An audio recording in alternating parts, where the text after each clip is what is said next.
Hi friends, welcome to ಹಳ್ಳಿ ಮನೆ ಮದ್ದು ಚಾನಲ್. ಈ ವಿಪರೀತವಾಗಿ ಹುಳಿತೆಗು, ವಾಕರಿಕೆ ಬರುವಂಥದ್ದು, ಗ್ಯಾಸ್ಟ್ರಿಕ್ ಸಮಸ್ಯೆ, ಹೊಟ್ಟೆ ನೋವಿನ ಸಮಸ್ಯೆ, ಬಾಯಿ ವಾಸನೆ ಸಮಸ್ಯೆ, ಈ ರೀತಿ ತುಂಬ ಸಮಸ್ಯೆಗೆ ಬೆಸ್ಟ್ ಸಿಂಪಲ್ ಆಗಿರುವಂಥ ಹೋಮ್ ರೆಮಿಡಿ ಅಂತ ಹೇಳ್ತಿದ್ದೇನೆ. ಇದನ್ನು ಖಂಡಿತವಾಗಿ ಮಾಡಿ ನೋಡಿ.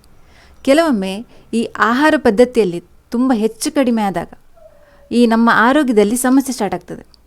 ಈ ವಿಪರೀತವಾಗಿ ಹುಳಿತೆಗು, ವಾಕರಿಕೆ ಬರುವಂಥದ್ದು, ಇನ್ನು ಪದೇ ಪದೇ ದೇಹದಲ್ಲಿ ಒಂದೊಂದು ಭಾಗದಲ್ಲಿ ಚುಚ್ಚುವಂತಾಗುವಂಥದ್ದು, ಹೊಟ್ಟೆ ನೋವು ಬರುವಂಥದ್ದು, ಎದೆ ನೋವು ಬರುವಂಥದ್ದು, ಗ್ಯಾಸ್ಟ್ರಿಕ್ ಸಮಸ್ಯೆ, ಇನ್ನು ಬಾಯಿ ವಾಸನೆ ಇರುವವರು ಅಂಥವರು ಈ ಹಳ್ಳಿ ಮನೆ ಮದ್ದನ್ನು ಮಾಡಿ ನೋಡಿ.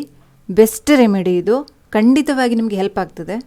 ಸೊ ಏನು ಮಾಡಬೇಕಂದ್ರೆ, ಒಂದು 10 ಗ್ರಾಮ್ ಜೀರಿಗೆ, ಸ್ವಲ್ಪ ಹುಣಸೆ ಹುಳಿ, ಸ್ವಲ್ಪ ಬೆಲ್ಲ, ಇದನ್ನು ಕುಟ್ಟಿ ಪುಡಿ ಮಾಡ್ಕೊಳ್ಳಿ.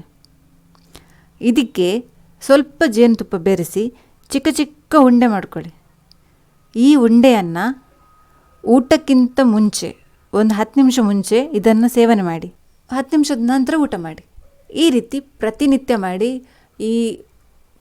ಇಷ್ಟು ದೊಡ್ಡ ಲೀಸ್ಟ್ ಉಂಟಲ್ಲ, ಈ ಹುಳಿತೆಗು, ವಾಕರಿಕೆ ಬರುವಂಥದ್ದು, ಹೊಟ್ಟೆ ನೋವಾಗುವಂಥದ್ದು, ಗ್ಯಾಸ್ಟ್ರಿಕ್ ಬರುವಂಥದ್ದು, ಬಾಯಿ ವಾಸನೆ ಸಮಸ್ಯೆ ಎಲ್ಲ ಸಹ ಕಂಪ್ಲೀಟಾಗಿ ಗುಣ ಆಗ್ತದೆ. Thank you friends. ವಿಡಿಯೋ ನಿಮ್ಗೆ ಇಷ್ಟ ಆಗಿದ್ದರೆ ದಯವಿಟ್ಟು ಲೈಕ್ ಮಾಡಿ, ಶೇರ್ ಮಾಡಿ, ಮತ್ತು ಇಲ್ಲಿ ತನಕ ಚಾನಲ್ ಸಬ್ಸ್ಕ್ರೈಬ್ ಮಾಡಿದರೆ ಸಬ್ಸ್ಕ್ರೈಬ್ ಮಾಡಿ. Thank you.